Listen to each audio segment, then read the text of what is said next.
Winter arrives early in Boston. Eleanor Griffin gazed at the snow falling outside the window as she huddled against the November cold. The small cafe on Maple Street where she worked was an anomaly in this upscale neighborhood. Eleanor wiped the window glass, fogged by steam from the espresso machine, thinking she needed to leave early today. Her son Noah would soon be returning from school. "Eleanor, you can finish up for today. You need to pick up Noah, don't you?" Janet, the owner, smiled kindly. She was very understanding of Eleanor's situation as a single mother. "Thank you, Janet. I really appreciate it." Eleanor expressed her gratitude and quickly removed her apron. Her eyes always carried a hint of fatigue. Life as a single mother raising a 7-year-old son was never easy. Noah's father, David, had suddenly passed away in a car accident just 6 months after their son was born. For 7 years since then, Eleanor had raised her son alone. Though modest, their life together was filled with love. On her way back to her small apartment, Eleanor checked the mailbox. There was one elegant envelope addressed to her. When she opened it, an invitation printed in gold letters on high-quality white paper appeared. "You and Noah Griffin are cordially invited to the wedding of Victoria Griffin and Richard Hamilton." Eleanor couldn't help but sigh. Her sister Victoria was getting married. Victoria, with her beauty and social skills, had become engaged to Richard Hamilton, the son of a local real estate magnate. Eleanor carried the invitation to her apartment, filled with mixed emotions. "Mom." When she opened the door, Noah jumped up from the table where he'd been doing his homework and ran to her. His smile instantly washed away Eleanor's fatigue. "How was your day? Did you have fun at school?" Eleanor asked, embracing her son. "Yes. I got a perfect score on my math test," Noah answered proudly. While preparing dinner, Eleanor thought about the invitation. Since her father William had died of a heart attack 3 years ago, she had been gradually distanced from her mother and sister. Her mother Martha had always doted on her sister and been cold toward Eleanor. Only her father had supported her, and now he was gone too. Eleanor was uncertain whether she should attend the wedding. However, when Noah found the invitation during dinner, everything changed. "Auntie's wedding. I want to go," Noah said, his eyes shining. For him, this was a special event. Eleanor smiled, but inside she felt anxious. How would her mother and sister treat her and Noah? At recent family gatherings, they had always been left out. That night, after Noah had gone to bed, Eleanor sat on the small living room sofa and opened an old photo album. Looking at photos of memories with her father, she quietly shed tears. William Griffin may have appeared to be a stern real estate company executive on the outside, but he was always kind to Eleanor and respected her decisions. Since the day he died, Eleanor felt as if her place within the family had completely disappeared. The next morning, Eleanor called her sister. "Victoria, thank you for the invitation. We'll be coming." On the other end of the line, Victoria responded with a slightly surprised voice. "Oh, you're coming. How nice. Mother will be pleased too." Sensing the insincerity in those words, Eleanor continued the conversation. "Noah is looking forward to it.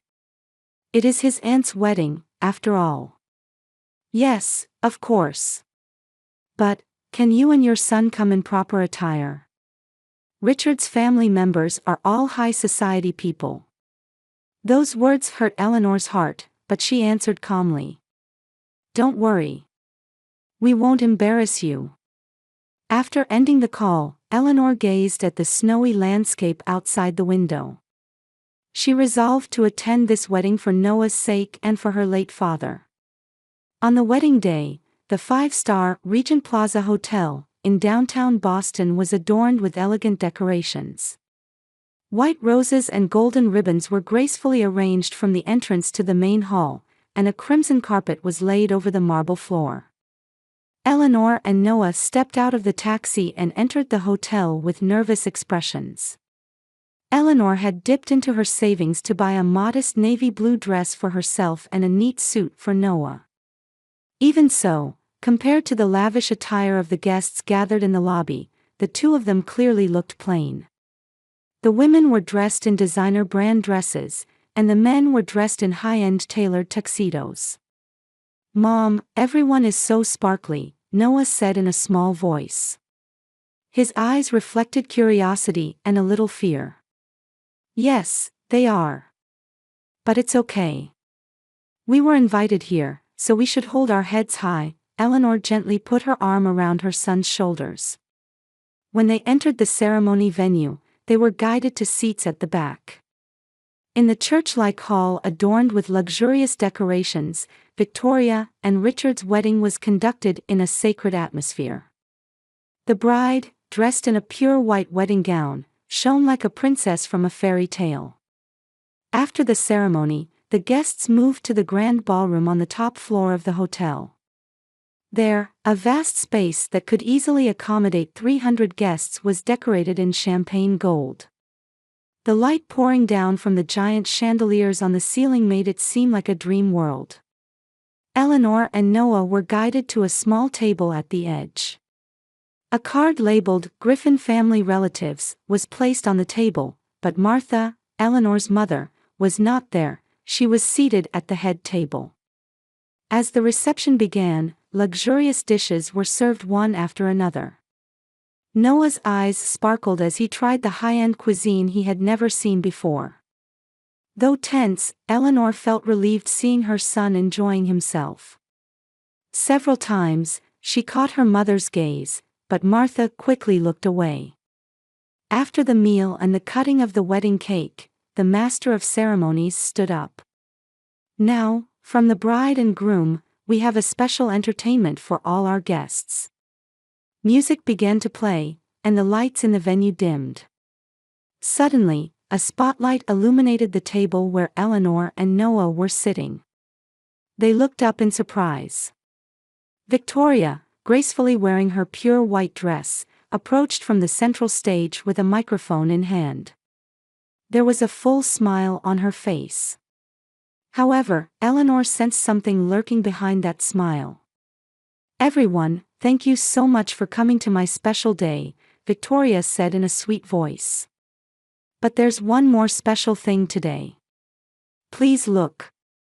This is my sister, Eleanor, and her son, Noah." All eyes in the venue turned to Eleanor and Noah. Noah shrank in embarrassment and tightly held Eleanor's hand. "As you can see, my sister is a single mother. And her son, my cute nephew. They live in a somewhat different world from us." Victoria's words were met with giggles from the venue. Eleanor sat with a frozen expression. She could predict what was about to happen. "So today, I'd like to hold a special charity auction," Victoria declared loudly. "This single mother and her poor son as a set. Would anyone like to buy them?" The venue erupted in laughter. People dressed in luxury brands were laughing as if watching a circus sideshow. Tears began to well up in Noah's eyes. "Mom." He looked up at Eleanor with a trembling voice. Eleanor tried to stand up, but she froze at what happened next. Martha stood up and took the microphone from Victoria. "Let me add something. This auction can start at $0, Martha said with a laugh. "Because I don't think they have any value." Again, the venue filled with laughter. Eleanor's chest felt like it would burst with anger and humiliation. Noah was now crying audibly. Seeing his small shoulders trembling, Eleanor came to her senses. "Let's go, Noah," she said quietly, and took her son's hand to stand up. But at that moment, a quiet yet powerful voice echoed from the back of the venue. $1 million. The venue fell silent. All eyes turned to the source of the voice. Standing there was a gentleman with a calm demeanor, with gray-tinged black hair and a well-maintained suit. His blue eyes were filled with calmness and dignity. "I'll buy this lady and her son for $1 million, the man said again. Victoria forced a smile and said, "Well, someone with a sense of humor." "This is not a joke," the man said quietly and walked toward the center of the venue. "I am James Morrison, William Griffin's attorney." Eleanor gasped. Her father's attorney. She hardly knew any of her father's business associates, but she had heard this man's name. James walked to the center of the venue and looked toward Eleanor and Noah. A small smile played on his lips. Then he slowly shifted his gaze and coldly looked at Victoria and Martha. "Shall we continue this auction?" he said quietly but with a dignified voice. "Or shall we move on to the time to speak the truth?" At James Morrison's words, the grand ballroom was enveloped in complete silence. Only the light from the chandeliers illuminated his composed face. The groom, Richard, looked at his fiancée Victoria with a puzzled expression, and his father's parents exchanged worried glances. "Before I speak, let me first apologize," James turned back to Eleanor. "Ms. Eleanor, Noah. I deeply apologize for having to convey the truth in this manner today. However, this was the wish of the late William Griffin." Eleanor held her son close, staring at James with an expression mixing agitation and confusion. Noah had stopped crying, but his small body was still trembling. "Stop this nonsense." Martha raised her voice. Her face was contorted with anger. "Who are you? My husband couldn't have had an attorney. All his legal matters were handled by Carter and Smith." James took an envelope from his suit's inner pocket with a gentle smile. "That's correct, Martha. However, about 10 years ago, William began consulting me for personal matters, especially regarding his true will." "That's a lie," Victoria shouted. "Father's will has already been executed. Everything was handled legally." James slowly opened the envelope and took out a notarized document.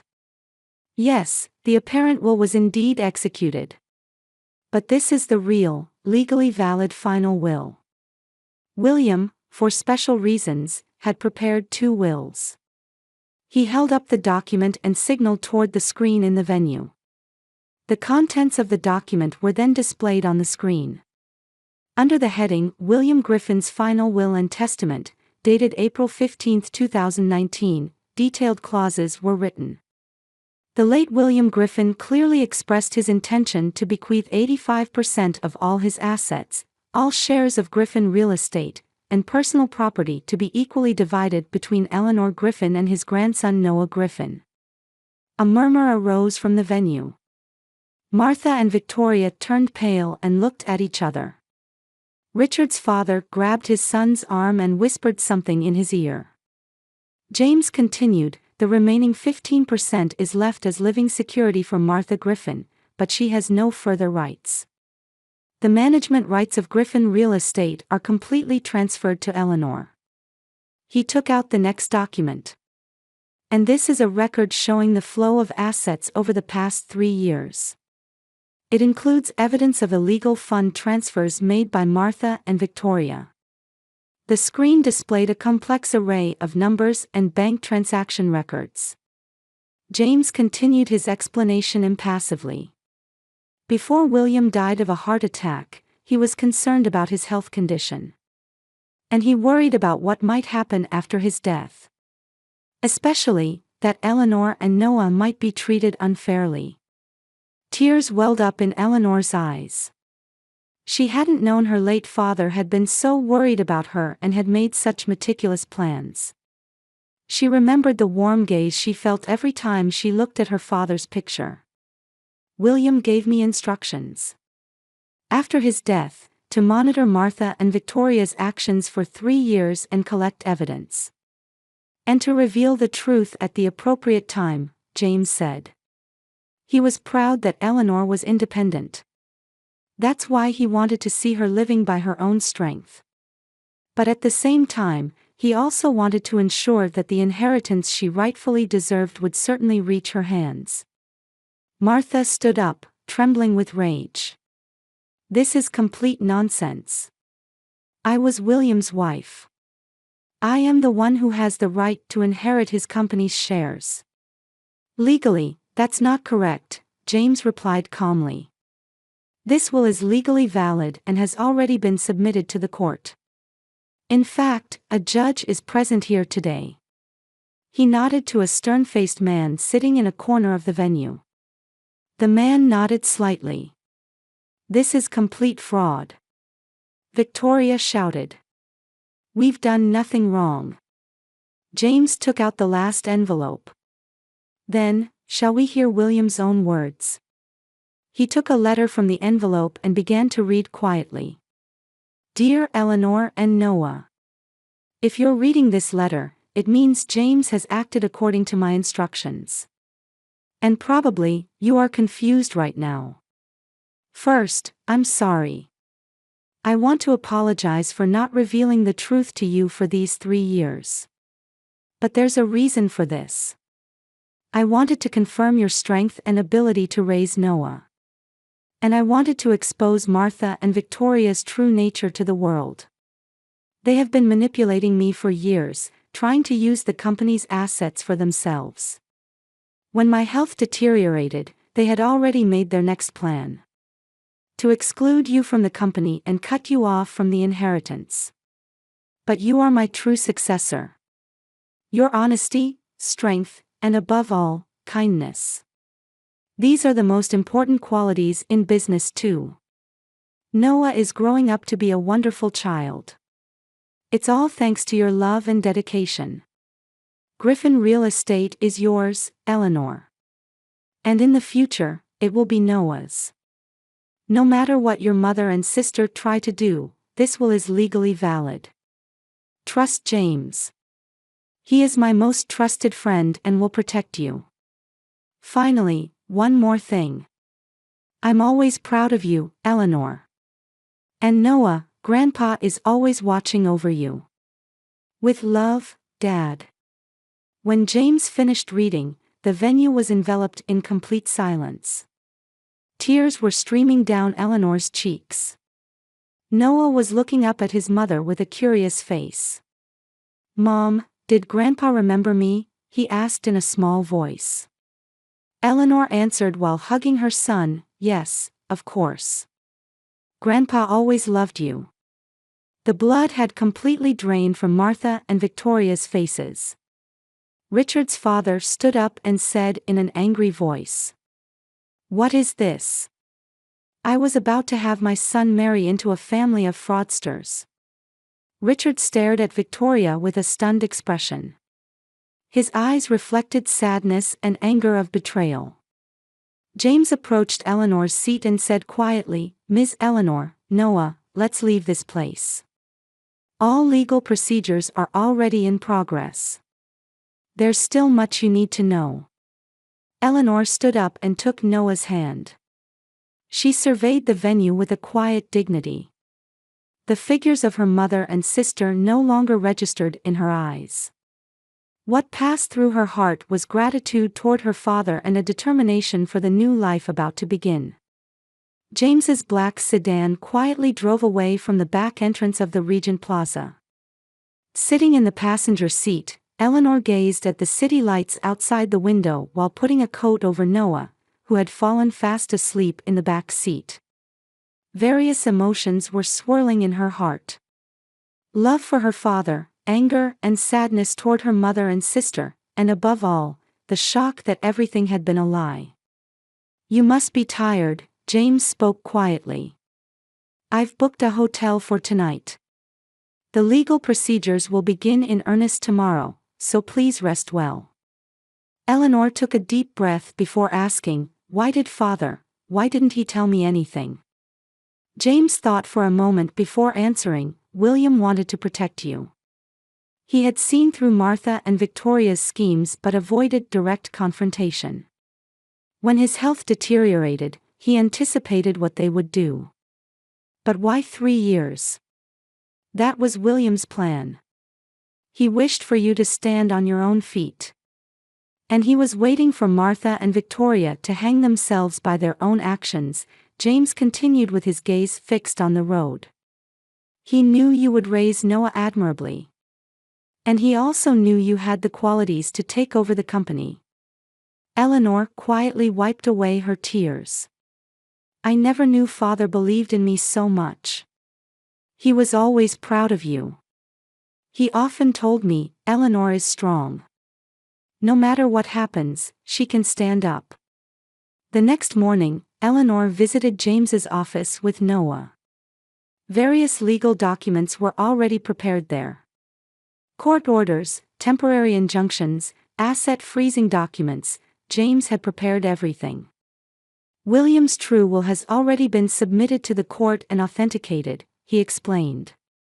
The judge who was at the venue last night has also signed. Martha and Victoria's assets are frozen, and all illegal fund transfers they made are legally nullified. What happens now? Eleanor asked. Noah was in the adjacent room, having a book read to him by James's secretary. First, the management rights of Griffin Real Estate will be transferred to you. All company accounts will also be placed under your authority. We will demand the return of all company funds that Martha and Victoria used. Eleanor held her head in her hands. Can I really manage such a large company? James smiled. You majored in business administration, didn't you? William knew everything. He knew you had excellent grades in business school. But practical experience. There are already excellent staff. And I will also support you. William has left plans for that too. Over the next few weeks, Eleanor's life changed dramatically. Legal battles began, but the evidence James had prepared was overwhelming. Martha and Victoria lost all their property and were ordered to return the company funds they had misused. The engagement with Richard was also broken off, and Victoria completely disappeared from high society. So did Martha. They were forced to move to the suburbs of Boston and live quietly. Noah transferred to a new school. Eleanor began going to the company every day as the CEO of Griffin Real Estate. Although there was confusion at first, her management skills gradually came to be recognized within the company. You are William's daughter. You've inherited his insight and kindness. When one of the veteran executives remarked this, Eleanor quietly smiled. About 3 months after taking over her father's company, Eleanor invited James to her home. They had begun to talk not only about work but also about each other's lives. There's still something you're not telling me, isn't there? Eleanor asked while pouring wine. Noah had already gone to sleep. James thought for a moment before answering. William first contacted me 10 years ago. From around that time, he had been suspicious of Martha and Victoria's actions. Father planned everything to protect me. Yes. He wanted to protect your and Noah's future, James quietly continued. He made me make one last promise. Watch over Eleanor and Noah. Eleanor smiled. You are keeping that promise. From that day on, Eleanor's life became even more fulfilling. She announced a new vision for Griffin Real Estate. It was about environmentally friendly housing development and a housing project to support single parents. I want to continue my father's will and lead this company in a new direction, she declared at the board meeting. We will become a company that contributes to society ourselves. Her proposal was unanimously approved. Eleanor also established the William Griffin Foundation, which specialized in supporting single parents. Noah also became a mascot-like figure for the foundation and began actively participating in events. Mom, I want to help people in trouble too, just like Grandpa, Noah said one day. Eleanor hugged her son and answered, "You certainly can." The relationship with James also deepened. He was no longer just a legal advisor but became a good confidant for Eleanor and an important presence for Noah. James began taking Noah to baseball games on weekends and visiting the Science Museum together. The day Eleanor first entered her father's president's office, she picked up her father's picture and quietly spoke to it. "Thank you, Dad. I'll do my best." Outside the window, spring sunlight was pouring down on the city of Boston. In a small apartment in the suburbs of Boston, Martha Griffin stood by the window, gazing at the rain-soaked street. Her appearance, once adorned with luxury brands, had receded into the shadows, replaced by modest clothing. In the corner of the living room, Victoria was working at her computer. She now works as a clerk at a local real estate company. Her ties with the Hamilton family had been completely severed, and her former high society friends had all left her. "Mother, would you like something to drink?"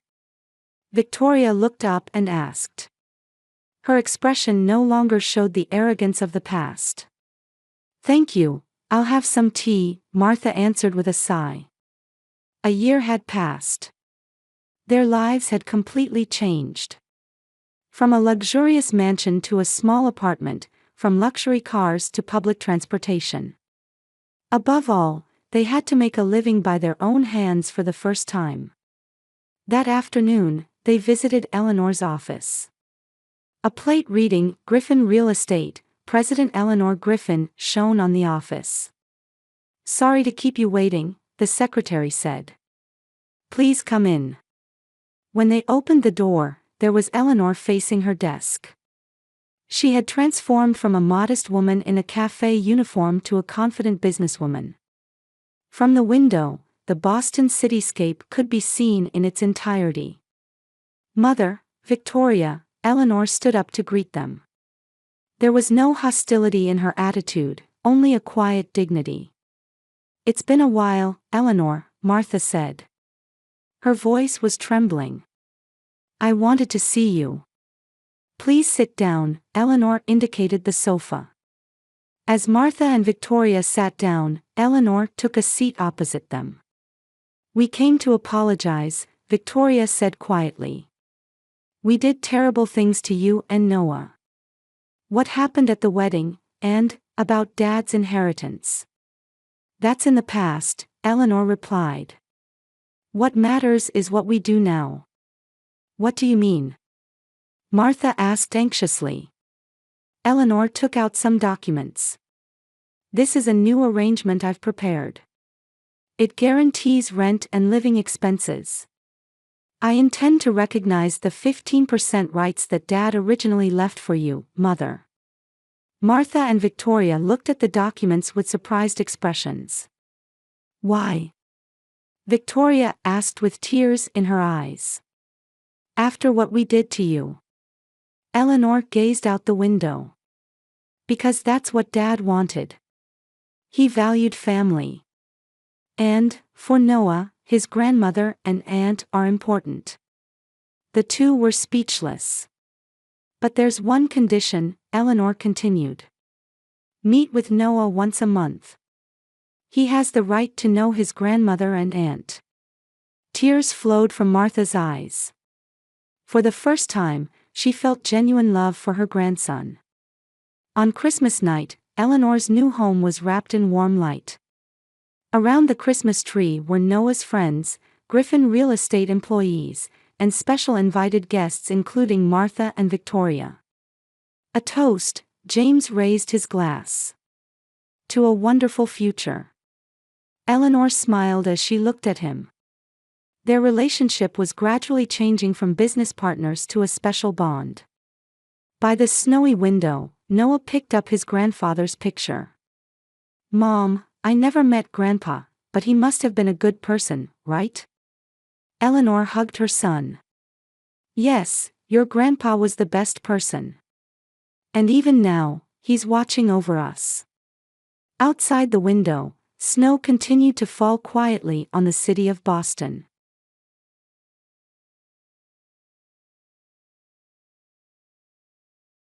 In a small apartment in suburban Chicago, Rachel Miller sat drinking her morning coffee, gazing out the window at the quiet residential neighborhood. She lived a fulfilling life as a freelance graphic designer. While she wasn't without longing for marriage, she knew the comfort of living life at her own pace.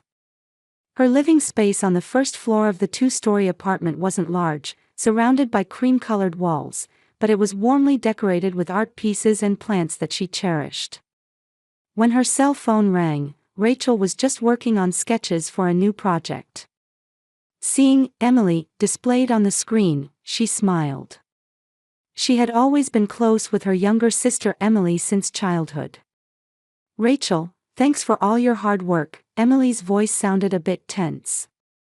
"Actually, I have a favor to ask." "What is it?" "What's wrong?" Rachel set aside her sketchbook and leaned back in her chair. "Brian and I are going to Hawaii for a week. It's a company incentive trip, but could you watch Sophia? Mom is at Aunt's place in Florida, and there's no one else I can ask." Emily's marriage had been 6 months ago. Her new husband, Brian Johnson, was an investment consultant who apparently earned a high income. Rachel had only met him 2 or 3 times, but her first impression wasn't very good. She had been bothered by his cold handshake and his somewhat condescending way of speaking. However, if Emily seemed happy, that was enough for her. "Of course," Rachel answered immediately. "I'd be delighted to spend time with Sophia. When do you need me to start?" 5-year-old Sophia was special to Rachel. After Emily's first marriage fell apart and she was living alone with her daughter, Rachel had often helped care for them both. Sophia's father had left home when she was 2 years old and had been out of contact ever since. Rachel had watched over Sophia's growth as an aunt since the girl had started walking. "Tomorrow morning, I'll drive her over. Brian says he wants to come along to say hello too," relief colored Emily's voice. "Thank you so much, Rachel. I'm so glad you're here for us." The next Sunday, around 10 o'clock, Emily's car stopped in front of the apartment. When Rachel looked down from her window, she could see Sophia in the back seat with a small pink backpack. She was looking down, staring intently at her hands placed on her knees. Waiting at the entrance, Rachel watched as Emily came up the stairs holding Sophia's hand. Emily wore a bright blue dress and had her makeup perfectly applied as usual, but there was something tired about her expression. "Rachel." Emily hugged her sister. "Thank you so much." Rachel crouched down in front of Sophia. "Hello, Sophia. Let's have a wonderful time together." Sophia nodded slightly but didn't make eye contact. Previously she had been more active, and when she saw Rachel, she would have been the first to jump into her arms, but today she was strangely quiet. "Be a good girl," Emily placed her hand on her daughter's shoulder. "Listen properly to what Aunt Rachel says. Don't be selfish." Just then, a car horn honked. Brian stuck his head out from the driver's seat and pointed at his wristwatch. Emily turned around frantically. "Oh, I have to go now. We need time to get to the airport." Emily kissed Sophia's cheek. "Be good. I'll come pick you up in a week." Rachel felt something was off. Brian didn't get out of the car or even call out to Sophia. In the past, Emily would have taken more time to say goodbye to her daughter. As Emily hurried down the stairs, Rachel hugged Sophia. The small body was stiff with tension. "Now, let's make this a fun week," Rachel said in the brightest voice she could manage. "What would you like to do?" Sophia nodded slightly, but her expression had lost the innocence it once had. On Monday morning, Rachel decided to prepare a special breakfast. While mixing pancake batter, she remembered the blueberries that Sophia used to love, took them from the freezer, and mixed them into the batter. As the sweet aroma filled the kitchen, watching the pancakes turn golden brown in the pan, Rachel was planning the week. They would go to the zoo, see a movie, and bake cookies together. It was sure to be a wonderful time. Sophia, breakfast. Rachel called out cheerfully. Sophia came out of the guest room already dressed and with her hair neatly arranged. For a 5-year-old child, she was surprisingly well-groomed, and Rachel was impressed. When Sophia sat in the dining table chair, she placed both hands on her knees and straightened her back. Her posture was like an adult being interviewed. "Here we go, all ready." Rachel served the steaming pancakes on a plate and placed it in front of Sophia. "Blueberry pancakes, you used to love these, remember?" Sophia stared at the pancakes but didn't reach for her fork. Rachel brought maple syrup and butter and placed them on the table. "Milk or orange juice, which would you like?" Sophia looked up with a troubled expression. "Am I allowed to choose?" Rachel was momentarily confused by that question. "Of course. Choose whichever you like." "Then, milk please." Sophia's voice was small, with a tone as if she feared something. While Rachel was pouring the milk, Sophia stared intently at the pancakes. She was holding her fork but wasn't starting to eat. "What's wrong? Don't they look good?" Rachel asked worriedly. "No, they look very delicious," Sophia answered hastily. "May I eat them?" "Of course." Rachel laughed. "I made them for you." When Sophia took a small bite, her eyes widened. "They're delicious," she said in a whisper, as if eating something delicious was unusual. After breakfast, Rachel spread toys on the living room floor. Dolls, blocks, colored pencils, picture books, all things that Sophia had enjoyed since she was little. "Now, what shall we play with?" "Choose whatever you like." Rachel sat on the floor and encouraged Sophia. However, Sophia remained standing, looking at the toys as if they were museum exhibits. She stood with her hands clasped behind her back, a step away. "Sophia. What's wrong? May I play with this doll?" Sophia pointed to a blonde doll. "Of course. You can play with all of them." "Really?" Surprise showed in Sophia's eyes. "I won't get in trouble." Rachel was puzzled. "Why would you think you'd get in trouble? Toys are for playing with." Sophia picked up the doll and hugged it carefully. But even after that, she asked permission for everything. Before touching another doll, before stacking blocks, before drawing with colored pencils. For each action, as if she needed a permit. "What a polite child," Rachel murmured to herself. But deep down, something bothered her. Was this simply politeness? In the afternoon, Sophia started fidgeting. She was shifting from foot to foot and holding her stomach. Rachel noticed and called out to her. "Sophia, what's wrong? Does your stomach hurt?" "No, I'm fine," Sophia answered hastily, but she was clearly holding something in. "Do you need to use the bathroom?" Sophia blushed and nodded. "May I go to the bathroom?" Rachel was stunned. "What?" "Of course. You can use the bathroom freely. You don't need permission." "Really? Really? You can go anytime you want." Sophia ran to the bathroom. Watching her from behind, Rachel felt her chest tighten. A 5-year-old child asking permission to use the bathroom, and clearly having been holding it in. In the evening, Rachel prepared a simple dinner. Grilled cheese sandwiches and tomato soup, a menu that children would like. Dinner's ready. Sophia came to the table but again placed her hands on her knees and just stared at the food. "What's wrong? Aren't you hungry?" "I am hungry," Sophia answered quietly. "But may I eat?" This was the second time. Rachel took a deep breath. "Sophia, here you can eat whenever you want to eat.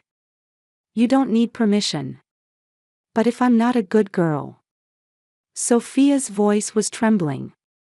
You are a good girl. A very good girl, Rachel said gently. So please eat without worry. That night, when Rachel tried to put Sophia to bed in the guest room, something strange happened again. After Rachel had tucked her in and said, "Good night," Sophia lay with her eyes wide open, staring at the ceiling. What's wrong? Can't you sleep? May I go to sleep? Sophia asked in a thin voice. Rachel was speechless. Did sleeping also require permission? Of course, Sophia. Go to sleep. I won't get in trouble. Why would you think you'd get in trouble? Sophia didn't answer. She just curled up small and turned to her side. Rachel gently kissed her forehead. Let's have another fun day tomorrow. After leaving the room, Rachel sat down on the living room sofa. Looking back over the day, there was a common thread in all of Sophia's behavior. She asked permission for everything, acting as if she feared punishment. This wasn't simple politeness. Something was wrong. Her anxiety only grew. Tomorrow she would observe Sophia more carefully. And at the right moment, she would contact Emily. It must be some kind of misunderstanding. Telling herself this, Rachel went to sleep. The next day, Rachel decided to make a special dinner.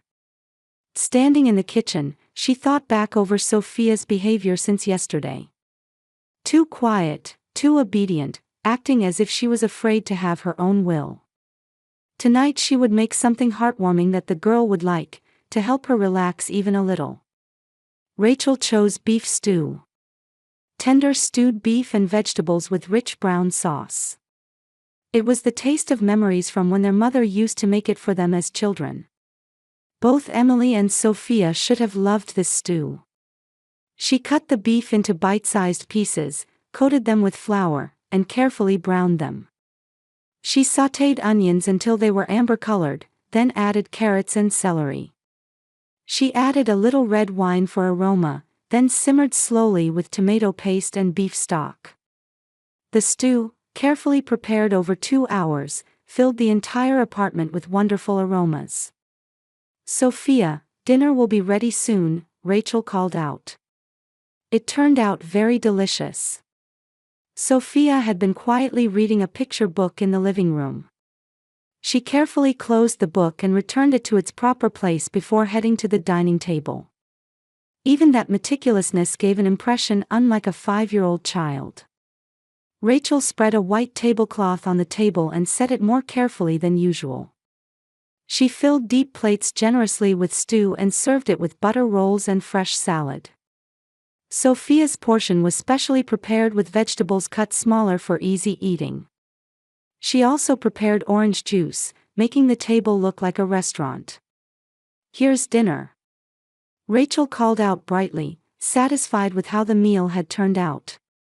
I made it with a gentle flavor that you'd like. Sophia took her seat.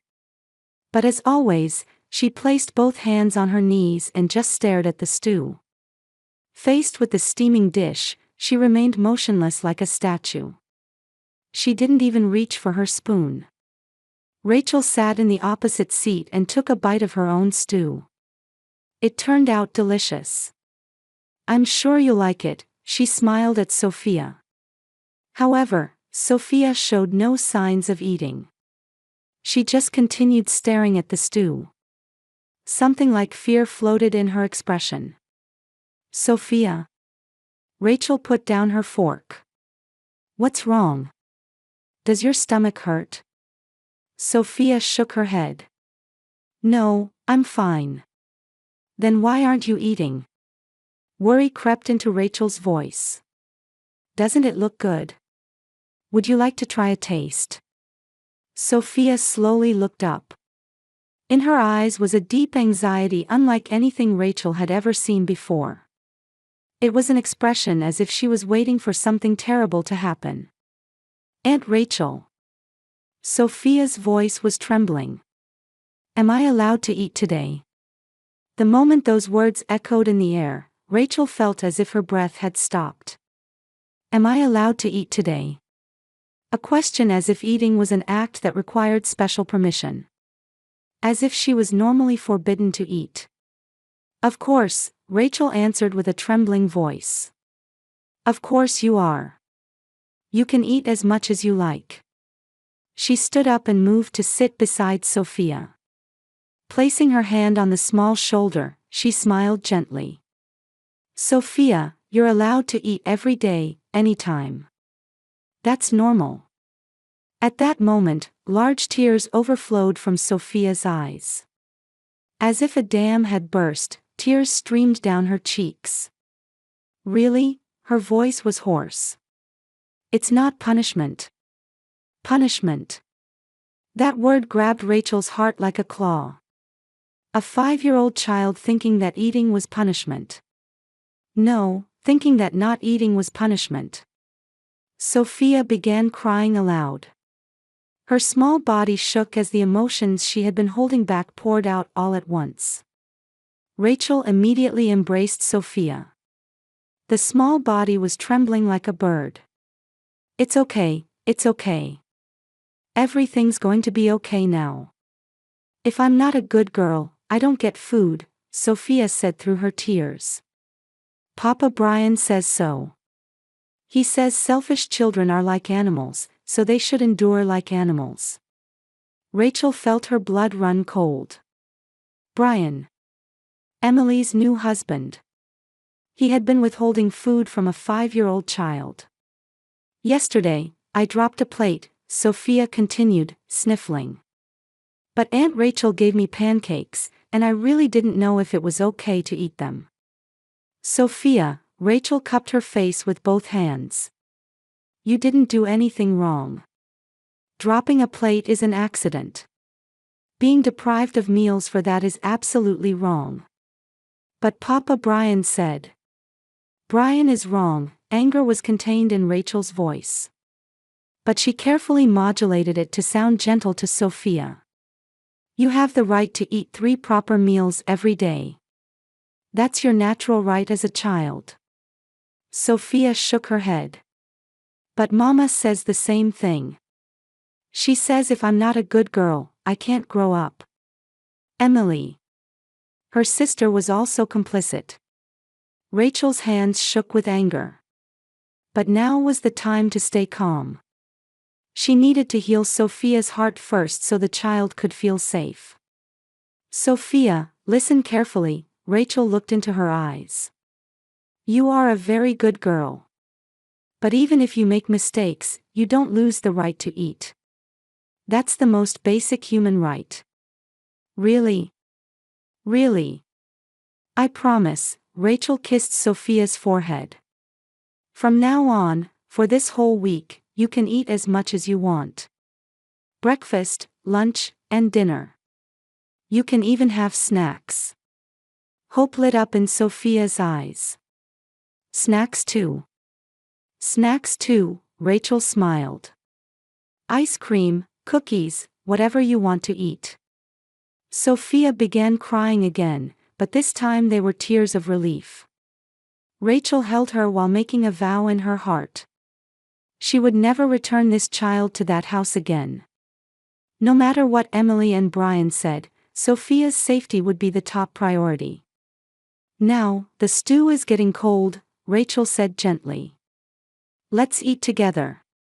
Sophia slowly picked up her spoon and took a bite of stew. At that moment, a real smile appeared on her face. The innocent, bright smile of a 5-year-old child. It's delicious, Sophia said from her heart. Really delicious. The next day, Sophia was like a different person. After last night's tears, as if she had put down a heavy burden, her expression became peaceful. At the breakfast table, she put syrup on her pancakes for the first time on her own and said, "It's delicious," with a smile. Rachel was relieved by the change, but at the same time, the words she had heard last night wouldn't leave her head. Sophia, Rachel called out gently. About what you told me yesterday, could you tell me a little more? I want to protect you. Sophia nodded while drinking her milk. Papa Brian is scary. After he married Mama, lots of rules were made. What kind of rules? When I wake up in the morning, I have to greet Papa Brian first. But when he's in a bad mood, I can't talk to him. I can't leave food on my plate. But if I'm not good, no food. When I play with toys, I have to get permission. I can't cry. I can't laugh too loudly either. Rachel clenched her fists. This wasn't discipline. It was complete domination and abuse. Mama started saying the same things, Sophia continued sadly. She used to be kind. After Papa Brian came, the way Mama looks at me changed. How did it change? Before, when I fell down and cried, she would hug me. But now she says, I don't like crybabies. Before, we used to make cookies together, but now she says, children aren't allowed in the kitchen. Rachel's heart ached. She could clearly see how Emily had changed. In her desperate desire to please her new husband, she was sacrificing her own daughter. Last week, I got in a fight with a friend at kindergarten, Sophia said in a small voice. The teacher called Mama, and Mama was very angry.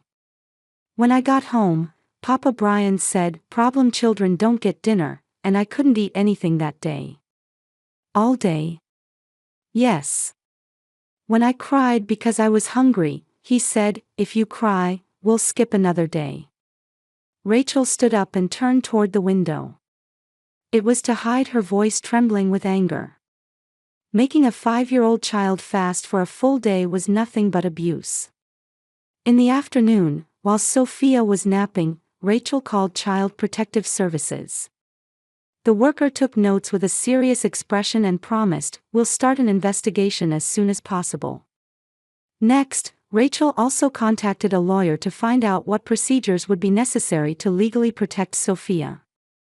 Thursday evening, Rachel's cell phone rang. It was Emily. Rachel? Emily's voice sounded a bit panicked. I'm sorry this is sudden, but I'm coming to pick up Sophia tomorrow morning. Due to Brian's work, we're coming back earlier than planned. Rachel's heart jumped. Tomorrow? We had agreed until Wednesday. I know, but Brian says he has an important client meeting. He says he can't concentrate with Sophia around, so come pick her up early. Rachel looked at Sophia.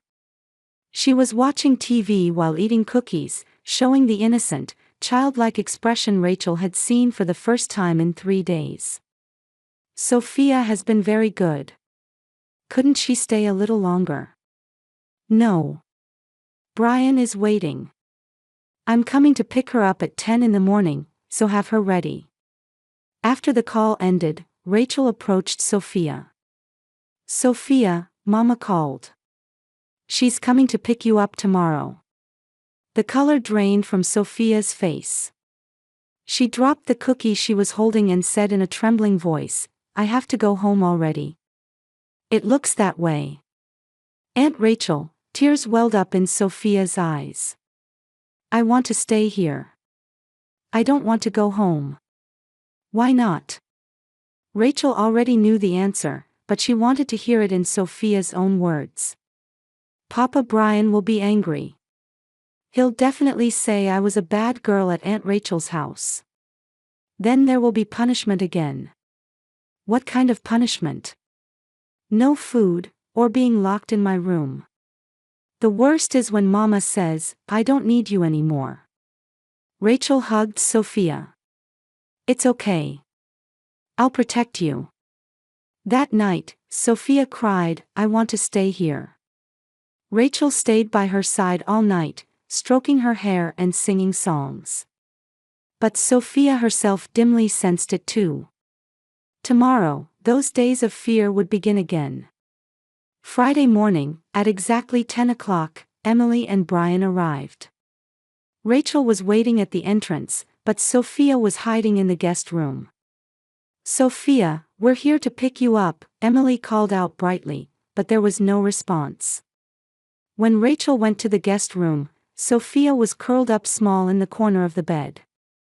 "I'm scared," she said in a trembling voice. "It's okay," Rachel picked up Sophia.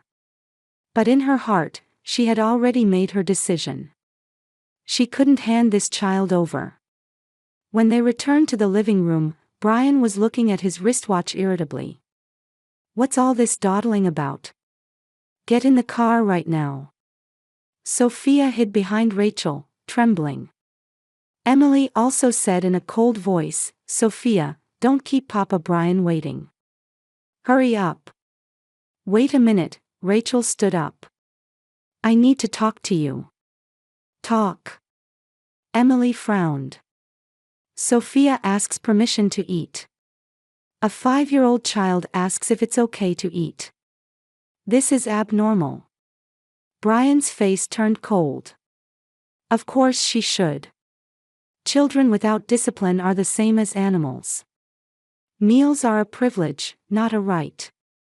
"A privilege?" Rachel's voice rose. "Meals are a basic human right." Emily interjected. "That's right, Rachel. Brian is correct.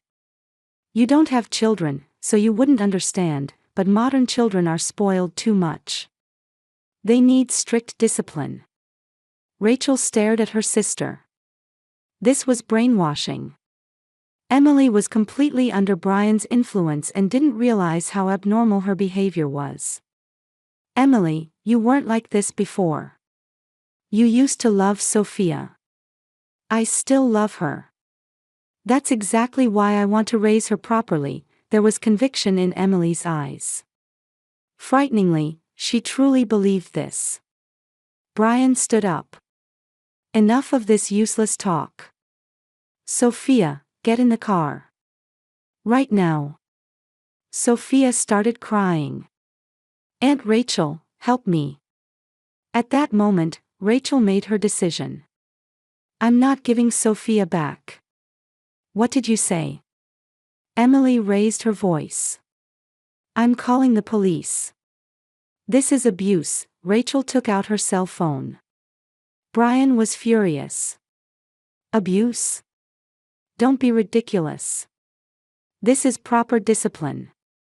What would a single woman like you understand?" Brian was enraged, and Emily was crying and repeating, "Rachel, what are you doing?" But Rachel held Sophia in her arms and wouldn't give an inch. When the police officers and Child Protective Services workers arrived, the situation changed rapidly.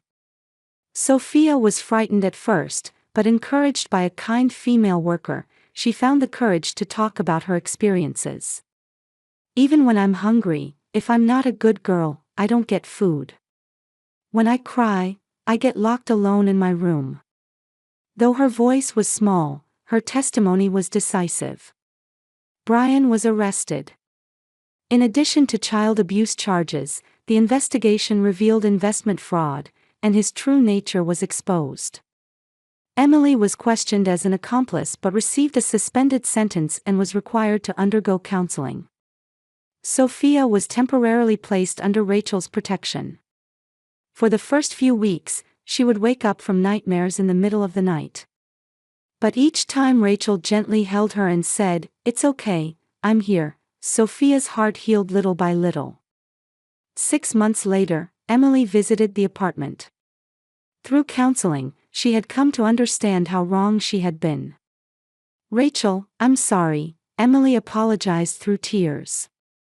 "I was the worst kind of mother. I couldn't protect Sophia." However, Sophia was still afraid of her mother.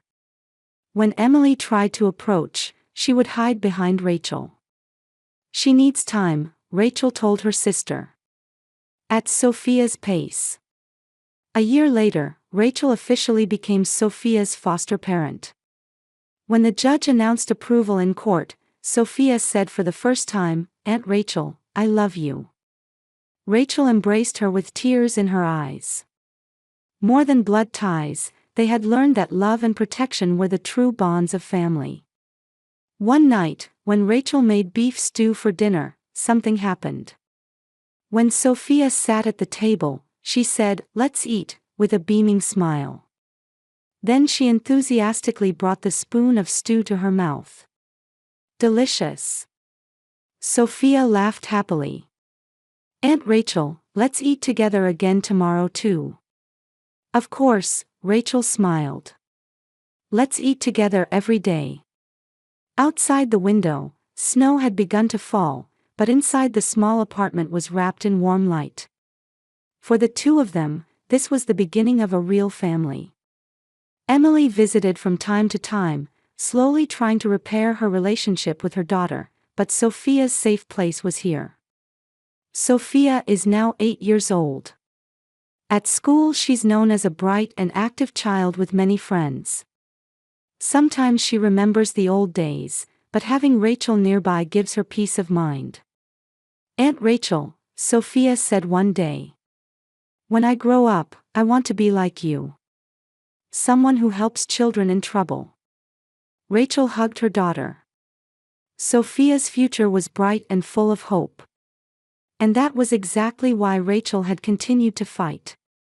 To protect those she loved, and above all, to restore one child's smile. That was everything.